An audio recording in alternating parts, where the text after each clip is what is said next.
Hello everyone, I am Shikha, your sociology educator.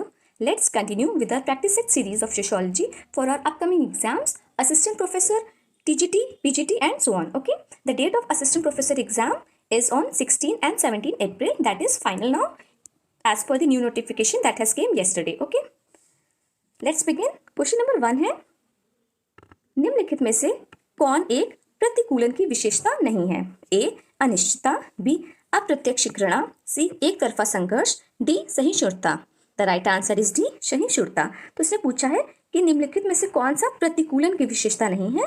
तो अनिश्चितता, अप्रत्यक्ष घृणा और एक तरफा संघर्ष हमारी प्रतिकूलन की विशेषता है और जो सहिष्णुता है ये हमारी सहयोगी प्रक्रिया की विशेषता होती है। ठीक है, सहिष्णुता हमारी सहयोगी प्रक्रिया की विशेषता होती है। The correct answer is D सहिष्णुता, जो कि प्रतिकूलन की विशेषता नहीं है। नेक्स्ट क्वेश्चन 2, बाह्य तथा आंतरिक संघर्ष की अवधारणा दी गई। ए लेविस कोजर द्वारा, सी मैक्स वेबर द्वारा, सी आर डेरेनड्रॉफ द्वारा, डी जॉर्ज सिमल द्वारा। The right answer is A Lewis Coser द्वारा। तो लेविस कोजर ने बाह्य तथा आंतरिक संघर्ष की अवधारणा दी है।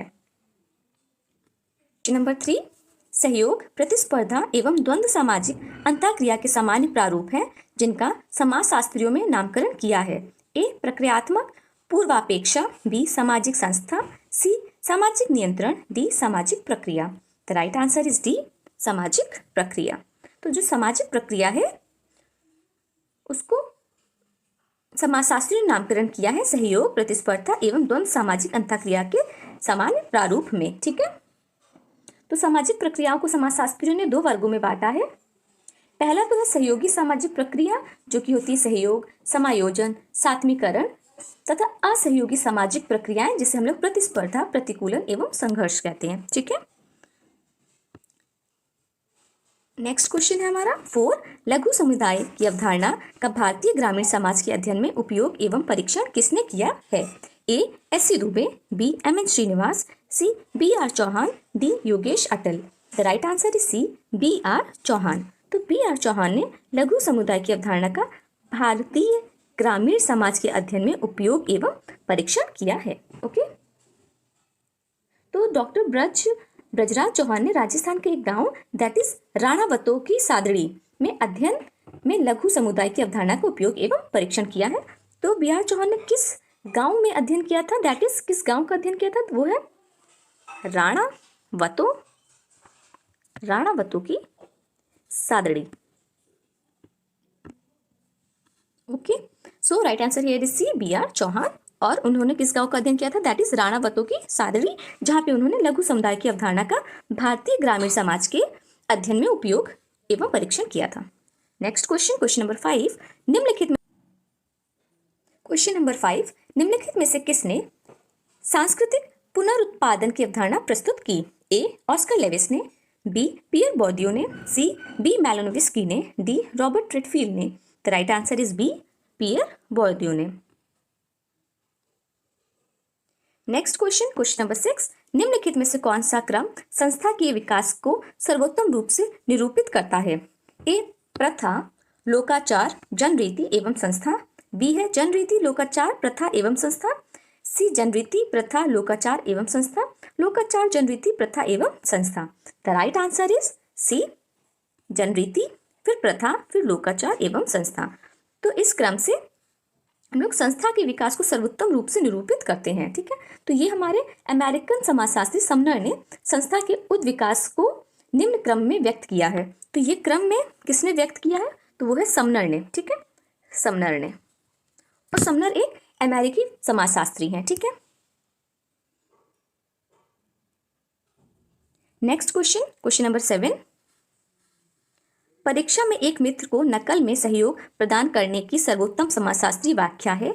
ए लक्ष्य एवं माध्यम में अंतर, बी 2 द्वंद्वात्मक प्रतिमानों के मध्य चुनाव, आदर्श शून्यता की स्थिति, नैतिक अवनति। The right answer is A लक्ष्य एवं माध्यम में अंतर। तो परीक्षा में एक मित्र को नकल में सहयोग प्रदान करने की सर्वोत्तम समाजशास्त्री व्याख्या है कि लक्ष्य एवं माध्यम में अंतर। देखिए, परीक्षा में सफल होने के लिए नकल करना मर्टन की दृष्टि में नवाचार है, अर्थात लक्ष्य एवं माध्यम में अंतर होना। ठीक है, नेक्स्ट क्वेश्चन है 8, रखैलों के अलावा कौन एक ही साथ 4 पत्नियों रख सकता है? A ईसाई, B यहूदी, C Muslim, D Zoroastrian. The right answer is C Muslim. Next question, निम्नलिखित में से किसने न्यायसीता परिवार की चक्र की है, मतलब कि न्यायसीता परिवार की अवधारणा किसने दी है? ए है जिमरमैन ने, बी मर्डॉक ने, सी लेस्ली ने, डी M.K. गांधी ने। The right answer is A Zimmerman. तो न्यायसीता परिवार के बारे में जिमरमैन ने बताया है, ठीक है। नेक्स्ट क्वेश्चन, सूची 1 को सूची 2 के साथ सुमेलित कीजिए और सूचियों के नीचे दिए गए कूटों की सहायता से सही उत्तर का चयन कीजिए। तो सूची 1 में अध्ययन किए गए गाँव के नाम है और सूची 2 में विद्वानों के नाम है। तो हमें मैच करना है कि कौन से विद्वानों ने किन गाँव के अध्ययन किए हैं, ठीक है। तो पहला है कुंभापेटाइट।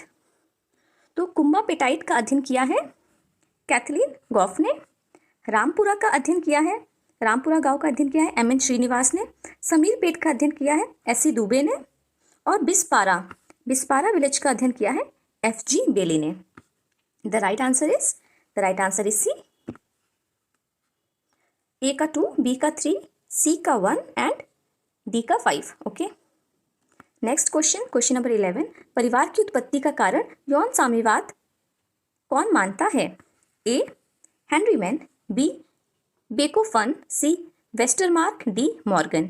The right answer is D Morgan, ठीक है। तो Morgan is the right answer. Next question number 12, आधुनिक समय में विवाह बंधन से संबंधित कौन सा कथन सही है? ए यह एक आर्थिक भागीदारी है, बी यह विस्तृत नातेदारी समूह से दीर्घकृत होती है, सी यह एक संस्कार है, डी यह पारस्परिक आकर्षण के सामान्य संबंध का लघुकृत रूप है। The right answer is D, कि यह पारस्परिक आकर्षण के सामान्य संबंध का लघुकृत रूप है। तो ये आधुनिक समय में विवाह बंधन से संबंधित कौन सा कथन सही है? So D is the right answer. Next question number 13 से कौन सा एक संस्था का उदाहरण नहीं है? ए विवाह, बी समकक्ष व्यक्ति समूह, सी परिवार, डी नातेदारी। निम्नलिखित में से संस्था का उदाहरण नहीं है। The right answer is B समकक्ष व्यक्ति समूह। तो समकक्ष व्यक्ति समूह हमारा प्राथमिक समूह का उदाहरण है, प्राथमिक समूह, ठीक है।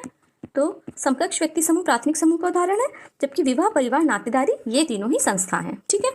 नेक्स्ट क्वेश्चन 14, किसने कहा कि विवाह की जड़ परिवार में है, ना कि परिवार की जड़ विवाह में है? A G P Murdock, B Morgan, C Westermarck, D Wilson. The right answer is C Westermarck. तो वेस्टरमार्क कहते हैं कि विवाह की जड़ परिवार में है, ना कि परिवार की जड़ विवाह में है। नेक्स्ट क्वेश्चन 15, निम्नलिखित में से कौन सा एक फ्रेंच सोरोकिन के रूप में जाना जाता है? A Emile Durkheim, B Georges Gurvitch, C W.W. Rostow and D Max Black. The right answer is B Georges Gurvitch. तो जॉर्ज गुरुविच को हम लोग फ्रेंच सोरोकिन के रूप में जानते हैं, ठीक है। जॉर्ज गुरुविच की कुछ अंतरराष्ट्रीय महत्वपूर्ण रचनाएं हैं, उसमें से एक है सोशियोलॉजी ऑफ लॉ और ट्रेट दी सोशियोलॉजी। ये उनकी 2 पुस्तकें हैं जो कि बहुत ही महत्वपूर्ण हैं। जॉर्ज गुरुविच की सोशियोलॉजी ऑफ लॉ एंड दूसरी है ट्रेट दी सोशियोलॉजी, ठीक है। इसके इन्होंने 2 वॉल्यूम्स लिखे हैं और ये दोनों ही बहुत ही प्रसिद्ध हैं और इन्हें हम लोग फ्रेंच सोरोकिन के नाम से के रूप में जानते हैं, ठीक है। The right answer is B Georges Gurvitch. Number 16, भू संपदा का आविर्भाव कहाँ हुआ? ए मध्यकालीन यूरोप में, बी प्राचीन ग्रीस में, सी प्राचीन रोमन साम्राज्य में, डी मध्यकालीन भारत में। The right answer is C प्राचीन रोमन साम्राज्य में। भू संपदा का आविर्भाव हुआ है प्राचीन रोमन साम्राज्य में। नेक्स्ट क्वेश्चन 17, बोस्टन स्कूल का संस्थापक कौन था? A Alvin Regils Broyce, B Healy तथा Bruner, C Sutherland, D Donald और Taft. The right answer is A Alvin Regils Brice, ठीक है। तो बोस्टन स्कूल के जन्मदाता एल्विन रेगिल्स ब्राइस थे। सर्वप्रथम इंग्लैंड में कैंट प्रांत में बोस्टन नामक स्थान पर इस प्रकार के स्कूल की स्थापना की गई। तो बोस्टन नामक स्कूल की स्थापना सबसे पहले इंग्लैंड में की गई, ठीक है। तो बोस्टन स्कूल के जो संस्थापक हैं उनका नाम है Alvin Regils ब्रॉइस। Next question number 18, सेना में भर्ती होने पर सैनिक की भूमिका निभाना सीखना कहा जाता है? ए भूमिका पालन, बी भूमिका ग्रहण, सी भूमिका प्रत्याशा, सी भूमिका संकुल। The right answer is B भूमिका ग्रहण। तो सेना में भर्ती होने पर सैनिक की भूमिका निभाना सीखना कहा जाता है भूमिका ग्रहण। नेक्स्ट क्वेश्चन नंबर 19, निम्नलिखित में से किसने अपराधी उप संस्कृति के सिद्धांत को विकसित किया है? ए क्लोवार्ड एवं Ohlin, B Walter B Miller, C Albert K Cohen, D Edwin H Sutherland. The right answer is C Albert K Cohen. Next question, निम्नलिखित में से किस एक को पाकिस्तान के विचार का जनक माना जाता है? A Mohammad Ali Jinnah, B Pandit Jawaharlal Nehru, C Mohandas Karamchand Gandhi, D sir Mohammad Iqbal. The right answer is D sir Mohammad Iqbal. तो निम्नलिखित में से एक को पाकिस्तान के विचार का जनक माना जाता है, वो है sir Mohammad Iqbal. Next question है, जाति का स्तव है?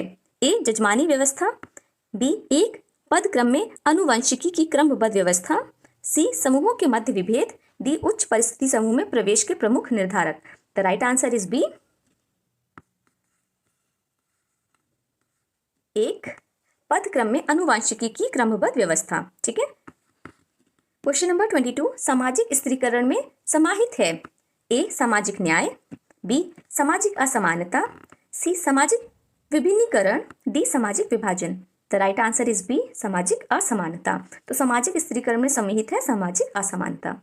नेक्स्ट क्वेश्चन नंबर 23, संस्कृति को सबसे छोटी इकाई को कहा जाता है?